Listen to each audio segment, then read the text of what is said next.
자, 오늘은 우리가 2강의 내용을 함께 살펴보도록 하겠습니다.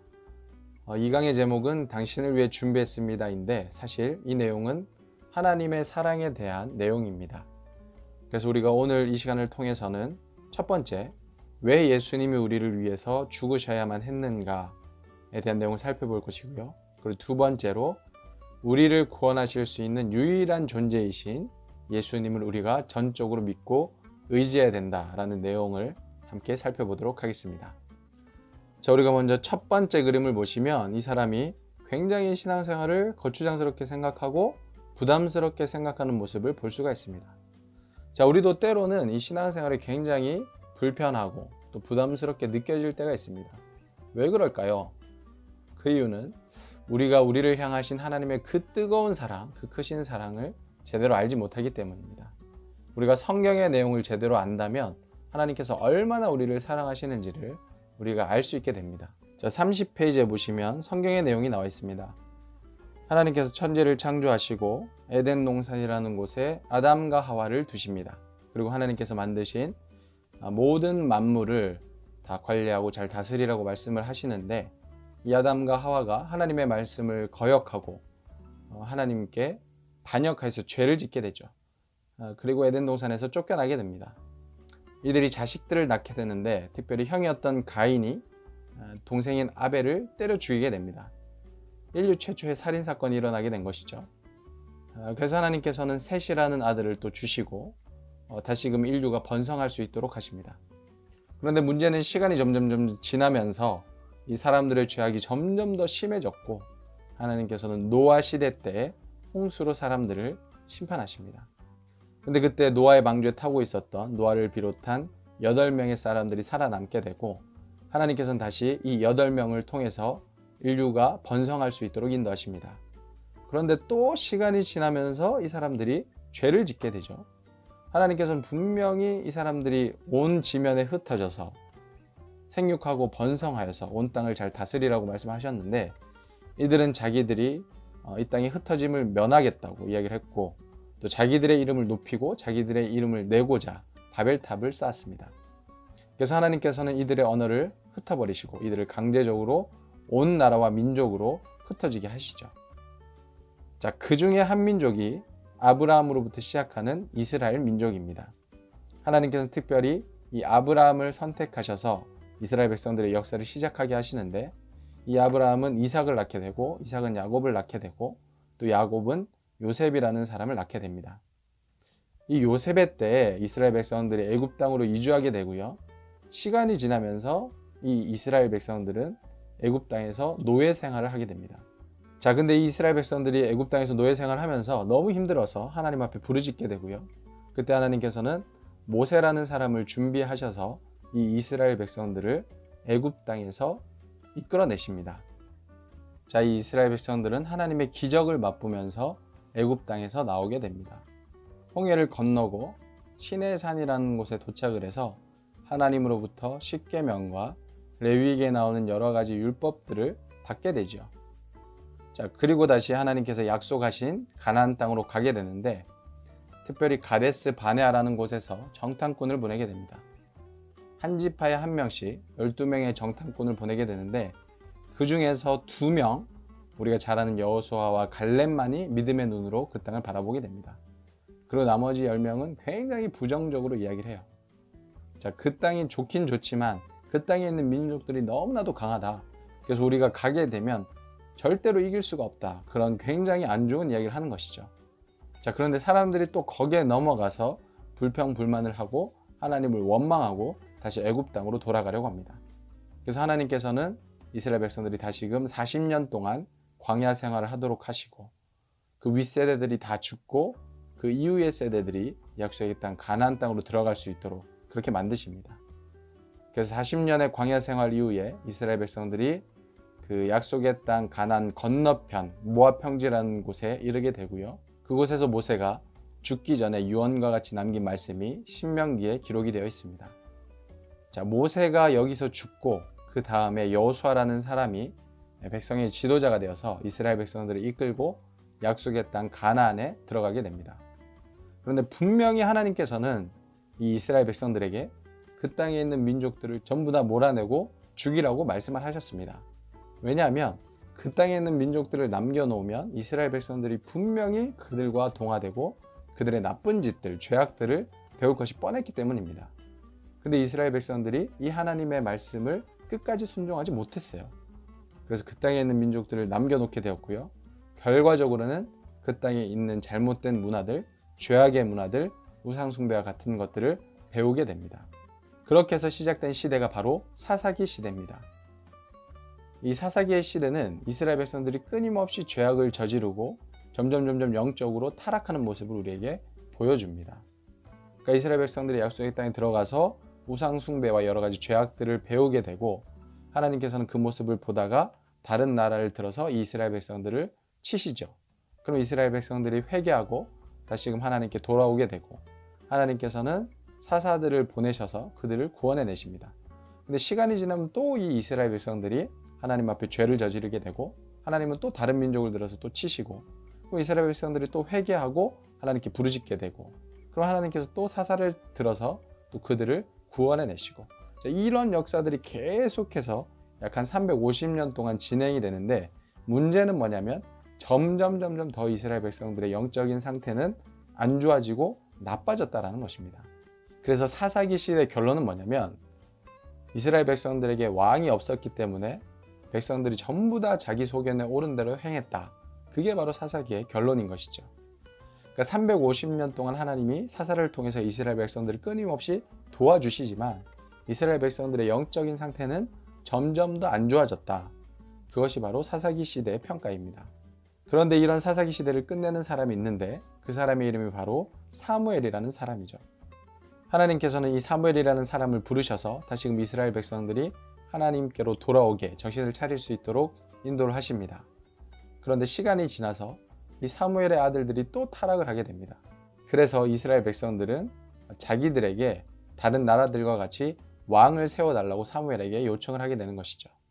그래서 하나님께서는 이스라엘 백성들에게 사울이라는 왕을 세워주십니다. 그런데 이 사울이라는 왕도 처음에는 굉장히 잘했습니다.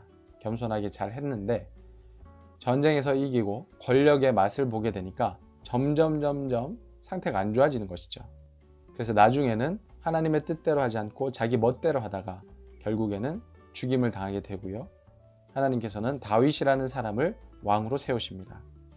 이 다윗은 역시 여러 가지 실수도 있고 죄를 저지르기도 했지만 그러나 하나님을 붙들고 하나님을 사랑하는 하나님의 마음에 합한 사람이었습니다.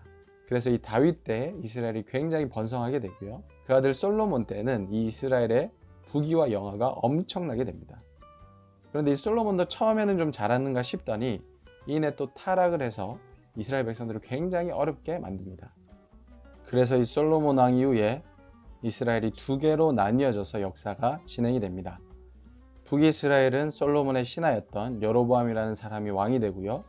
남유다는 솔로몬의 아들이었던 르호보암이 왕이 돼서 역사가 진행이 됩니다. 북이스라엘 같은 경우에는 많은 왕들이 일어났지만 그러나 그들 중에 한 사람도 하나님의 마음에 합한 사람, 선을 행한 사람이 없었습니다. 그래서 결국 BC 721년에 아수르에 의해서 멸망을 당하게 되죠. 근데 남유다 같은 경우에는 그래도 가끔씩 이렇게 하나님 앞에서 선하고 의로운 왕들이 일어났죠. 그래서 역사가 조금 더 진행이 되는데 결국에는 BC 587년에 바벨론이라는 나라에 의해서 멸망을 당하게 됩니다. 그리고 북이스라엘은 완전히 멸망을 하게 되고 남유다 같은 경우에는 바벨론으로 포로로 잡혀가게 되는데 하나님께서 약속하신 대로 70년이 지난 이후에 이 남유다 사람들은 다시금 예루살렘으로 돌아오게 되죠. 그런데 그렇게 귀환한 이 남유다 사람들도 또 하나님 앞에 범죄를 저지르게 되고 하나님을 거역하게 되고 결국에는 400년간 구약과 신약의 침묵기가 이어지게 됩니다. 그리고 이 침묵기의 끝에 하나님께서는 예수 그리스도를 우리에게 보내주시는 것이죠. 자, 그래서 우리가 구약의 역사를 한마디로 정리를 하면 하나님을 반역하고 하나님을 거역했던 역사다라고 이야기를 할 수가 있습니다. 근데 하나님께서는 그럼에도 불구하고 우리 인간들에게 끊임없이 찾아오시고 끊임없이 말씀하시고 끊임없이 돌아오라고 이야기를 하시죠. 그리고 용서해 주시고 참아 주시고 인내해 주시고 그런 하나님의 끊임없는 사랑을 우리가 볼 수가 있습니다. 그리고 마지막에는 자기의 아들인 예수님까지도 우리에게 보내주셨죠. 도대체 그 이유가 무엇일까요? 아니, 이렇게 우리가 하나님을 거역하고 반역하는데 왜 하나님께서는 끊임없이 우리를 참아주시고 인내해주시고 자신의 아들까지도 우리에게 보내주셨을까요? 결국에는 우리를 향한 사랑 때문인 것이죠. 자, 이제 우리가 33페이지의 그림을 보겠습니다. 존 큐라는 영화에 대한 내용인데요. 자, 미국의 한 시골 마을에 한 가족이 살고 있었는데 이 아들이 어느 날 이제 야구 경기를 하다가 쓰러집니다. 자, 그래서 병원을 갔더니 이 아이가 심장이 안 좋다는 거예요. 근데 이 병을 치료하기 위해서는 심장을 이식해야 된다. 그 방법밖에 없다라고 이야기를 합니다. 자, 그런데 이 심장을 이식받기 위해서는 먼저 그 심장 이식자 명단에 올라가야 되거든요. 자, 그런데 그렇게 하기 위해서는 먼저 돈을 내야 됩니다. 그런데 이 존 큐라는 아버지가 돈이 없어요. 돈이 없고 보험에도 이제 적용받지 못하니까 제발 올려달라고, 그 이름을 올려달라고 이야기를 하다가 이게 이제 안 통하니까 결국에는 총을 들고 사람들을 인질로 잡고 그 아들 심장 이식자 명단에 올려달라고 이야기를 하죠. 결국에는 올리게 되는데, 그런데 시간이 점점 지나면서 이 아이의 상태가 점점 위급하게 되자 지금 당장 이제 심장을 이식해야 되는 거예요. 당장 이식하지 않으면 이 아이가 죽게 되는 겁니다. 그러니까 그때 존 큐가 어떤 결정을 하게 되냐면 자기의 심장을 꺼내서 이제 아들에게 줘라. 그러니까 아들은 죽으면 안 된다. 나는 죽어도 괜찮은데 아들은 죽으면 안 된다. 그래서 이제 자기의 심장을 꺼내가지고 아들에게 이식해 달라고 이야기를 합니다. 그래서 자기가 죽으려고 하죠. 그런데 이제 극적이게도 어떤 사람이 교통사고가 나가지고 죽게 됐는데 이 사람이 장기 기증을 하겠다는 사람이었어요. 그래서 이 사람의 심장이 또 이 존 큐의 아들과 또 매칭이 되어가지고 결국에는 이 아들이 심장 수술을 받고 존 큐도 죽지 않고 결국엔 아들이 살아났다라는 이제 그런 내용의 영화입니다. 자, 근데 여기서 이제 그 영화의 내용을 보면요, 이 존 큐가 진짜 자기의 심장까지도 꺼내가지고 내 아들에게 줘라. 나는 죽어도 괜찮다라고 이야기를 하잖아요. 근데 그렇게까지 하면서 자기가 죽어가면서까지 이 아들에게 자기의 심장을 주려고 했던 그 이유가 뭘까요? 결국에는 아들을 향한 아버지의 사랑 때문이었습니다. 자, 성경에는 이렇게 기록이 되어 있습니다. 하나님의 사랑이 우리에게 이렇게 나타난 바 되었으니 하나님이 자기의 독생자를 세상에 보내심은 그로 말미암아 우리를 살리려 하심이라. 요한일서 4장 9절 말씀. 그는 근본 하나님의 본체시나 하나님과 동등됨을 취할 것으로 여기지 아니하시고 오히려 자기를 비워 종의 형체를 가지사 사람들과 같이 되셨고 사람의 모양으로 나타나사 자기를 낮추시고 죽기까지 복종하셨으니 곧 십자가에 죽으심이라. 빌립보서 2장 6절에서 8절까지의 말씀. 우리가 아직 죄인 되었을 때 그리스도께서 우리를 위하여 죽으심으로 하나님께서 우리에 대한 자기의 사랑을 확증하셨느니라. 로마서 5장 8절의 말씀. 그러니까 성경에는 끊임없이 하나님이 우리를 사랑하셔서 우리를 살리기 위해 이 땅에 인간의 모습으로 오셨고 자기의 목숨을 우리에게 주셨다라고 이야기를 하고 있습니다. 자, 이런 하나님의 사랑 이야기가 담겨 있는 것이 우리 인류의 역사이고 성경의 이야기입니다. 자, 근데 여기서 우리가 이제 궁금한 점이 생기죠. 그게 뭐냐면, 아니, 하나님께서 우리를 사랑하시는 건 알겠는데 근데 왜 꼭 죽으셔야만 했는가? 우리를 사랑하는 거랑 하나님이 죽는 거랑 하나님의 아들이신 예수님께서 죽으시는 거랑 도대체 무슨 상관이 있는가? 자, 이런 질문이 우리에게 생길 수가 있습니다. 자, 결론부터 이야기를 하자면 하나님께서 죽으셔야만 했던 이유는 우리의 죄 때문입니다. 자, 이것을 제대로 이해하기 위해서는 우리가 먼저 죄라는 게 무엇인지를 알아야 합니다. 창세기 3장 4절에서 5절에 이렇게 나와 있습니다. 뱀이 여자에게 이르되 너희가 결코 죽지 아니하리라. 너희가 그것을 먹는 날에는 너희 눈이 밝아져 하나님과 같이 되어 선악을 알 줄 하나님이 아심이니라. 아멘. 자, 여기서 보시면 뱀이 여자에게 유혹을 하는데, 자, 너희가 결코 죽지 않을 것이다. 너희가 하나님께서 말씀하신 그 선악을 알게 하는 나무의 열매를 먹으면 너희의 눈이 밝아져서 하나님과 같이 될 것이고 선악을 알게 될 것이다. 여기서 잘 보시면 이 뱀이, 자, 너희의 눈이 밝아져 너희가 하나님과 같이 되어라 라고 이야기를 하죠. 자, 죄가 바로 이런 것입니다. 내가 하나님 같이 되는 것이죠. 그러니까 원래 만왕의 왕이신 이 하나님을 그 왕자에서 몰아내고 그 왕의 자리에 내가 앉는 거예요. 그래서 내가 하고 싶은 대로 내가 원하는 대로 하면서 살아가는 것이 하나님에 대한 반역이고요. 그게 바로 죄라는 것입니다. 자, 그렇다면 누가 죄인인가? 성경을 보겠습니다. 그러므로 한 사람으로 말미암아 죄가 세상에 들어오고 죄로 말미암아 사망이 들어왔나니 이와 같이 모든 사람이 죄를 지었으므로 사망이 모든 사람에게 이르렀느니라. 로마서 5장 12절 말씀. 그러니까 한 사람으로 말미암아 죄가 들어오고 사망이 들어왔다. 그런데 이게 사실은 모든 사람이 죄를 지은 것과 같다라고 이제 이야기를 하고 있죠. 그리고 전도서 7장 20절에 보시면 선을 행하고 전혀 죄를 범하지 아니하는 의인은 세상에 없기 때문이로다. 로마서 3장 10절 기록된 바 의인은 없나니 하나도 없으며. 그러니까 성경은 끊임없이 우리 모두가 죄인이라고 이야기를 하고 있습니다. 이 세상에 의인은 하나도 없다라고 이야기를 하는 것이죠. 자, 우리가 새로 태어난 이 아기들 그리고 아이들은 마치 천사와 같고 정말 순진무구해 보여서 이 아이들에게 무슨 죄가 있을까라고 이제 생각을 하지만 사실 우리가 아이들을 키워보면 알 수가 있습니다. 아이들도 그 마음속에 악함, 그리고 욕심, 그리고 거역함, 그러니까 이런 것들이 있습니다. 그래서 자식들 키우기가 쉽지 않은 거죠. 자, 우리도 신앙생활을 아무리 오래 했다고 할지라도 하나님을 거역하고자 하는 마음, 그리고 내가 내 인생의 주인이 되고자 하는 마음, 내가 이 세상의 중심이 되고자 하는 마음, 그런 것들이 다 있습니다.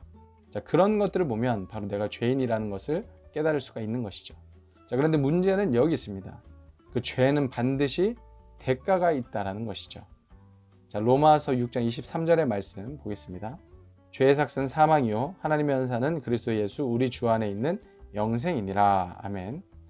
그러니까 이 죄의 대가, 죄의 삭은 뭐냐면 사망, 죽음입니다. 자, 우리가 아무리 열심히 선을 행하고 아무리 착한 일을 많이 한다고 해도 이 죽음의 문제를 해결할 수 있는 사람은 없습니다. 이 죽음은 결국 죄의 문제거든요. 그러니까 이 세상에서 아무리 선한 일을 많이 해도 우리가 죽음을 피해갈 수가 없습니다. 그러니까 죄의 문제를 해결할 수가 없다는 거죠. 하나님을 향해서 우리가 반역을 했는데 우리가 하나님을 왕자에서 몰아내고 우리가 이제 왕이 되려고 하는데 그거에 대한 대가는 죽음밖에 없는 것이죠. 자, 이 죄 문제를 해결하기 위해서는 누군가가 반드시 죽어야 합니다. 근데 구약에서 드렸던 이게 동물 제사는 한계가 있습니다. 왜냐하면 인간의 죄 문제를 해결하기 위해서는 인간 이상의 존재가 하나님 앞에 제물로 드려져야지 이게 완전히 이제 속죄가 되는 거예요. 근데 동물은 아무래도 인간보다는 이제 약간 차원이 낮은 수준의 제물이 됩니다. 그렇기 때문에 우리 인간 중에 이제 흠이 없는 사람, 흠이 없는 존재가 하나님 앞에 제물로 드려져야지 이게 완벽한 제사라고 할 수가 있고 우리 죄의 문제가 완전히 해결되는 거죠. 우리가 생각을 해보면 우리 인간 중에서는 그렇게 흠이 없는 제물이 될 만한 사람이 없습니다. 왜냐하면 우리 모두는 죄인이기 때문에 우리 모두는 흠이 있는 존재이기 때문에 그 누구도 하나님 앞에 제물로 드려질 수가 없는 거예요. 그래서 하나님께서 이 땅 가운데 흠이 없는 제물로 오셔야만 했던 거죠. 우리를 사랑하셔서 우리에게 있는 이 죄의 문제, 죽음의 문제를 해결하고 다시 영원히 함께 행복하게 살자.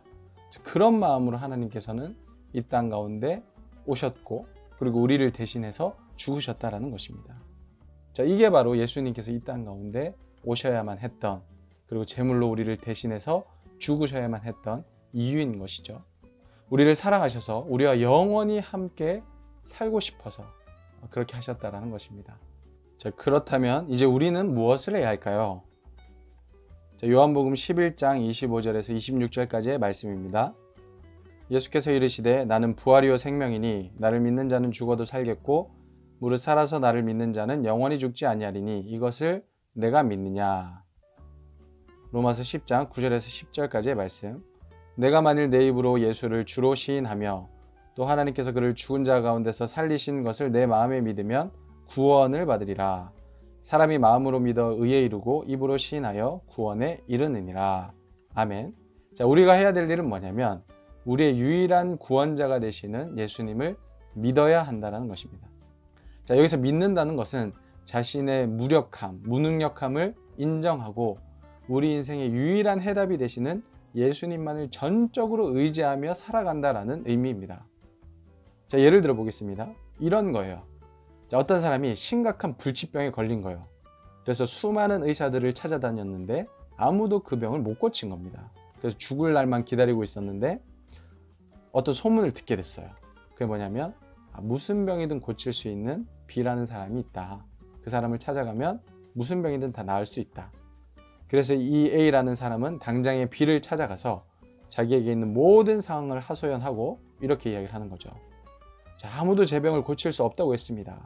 이제 제가 믿을 만한 사람은 B 선생님 외에는 아무도 없습니다. 그러니까 제발 저를 고쳐주십시오. 선생님만 믿겠습니다. 그러니까 여기서 이 믿는다라는 것은 무슨 의미죠? 이제는 내가 더 이상 다른 곳에서는 절대 이 도움을 받을 수가 없다. 다른 것을 내가 의지할 수가 없다. 오직 당신만을 내가 의지하겠습니다. 당신만을 내가 믿겠습니다. 라는 뜻인 거죠. 자, 그래서 우리가 예수님을 믿을 때 우리의 믿음은 어떤 것이냐? 이 세상 다른 것을 의지할 것이 하나도 없다라는 것입니다. 오직 예수님만이 우리가 이 세상을 살아가며 의지할 수 있는 유일한 존재라는 것이죠. 우리의 죄의 문제, 그리고 우리의 죽음의 문제, 그리고 우리의 삶에 일어나는 모든 문제에 대한 해답이 오직 예수님께 있다. 오직 예수님만이 우리의 모든 어려움과 모든 문제들을 해결할 수 있다. 그렇게 예수님을 믿고 의지하는 것이 바로 예수님을 믿는다라는 것입니다. 자, 로마서 8장 32절의 말씀 보시겠습니다. 자기 아들을 아끼지 아니하고 우리 모든 사람을 위하여 내주시니가 어찌 그 아들과 함께 모든 것을 우리에게 주시지 아니하겠느냐. 아멘. 자, 예수님까지 주신 하나님이 어찌 다른 것들은 주시지 않겠느냐라고 이야기를 하는 것이죠. 그래서 예수님은 우리의 죽음의 문제, 죄의 문제뿐만이 아니고 우리의 삶에 일어나는 모든 문제에 대한 해결책이 되시고 또 해답이 되십니다. 예수님께서 이 땅 가운데 오셔서 사역을 하셨을 때 예수님께서는 사람들의 모든 필요를 채워주셨습니다. 모든 것을 도와주셨다라는 것이죠. 그리고 그 예수님이 지금도 살아계셔서 우리와 함께 하시고 우리의 모든 필요를 채워주신다라는 것이죠. 그래서 우리가 이 땅을 살아가면서 믿을 수 있는 존재, 우리가 모든 것을 전적으로 의지할 수 있는 존재는 예수님밖에 없다. 그것을 인정하고 그것을 믿고 그렇게 예수님과 동행하는 것이 바로 예수님을 믿는 것입니다.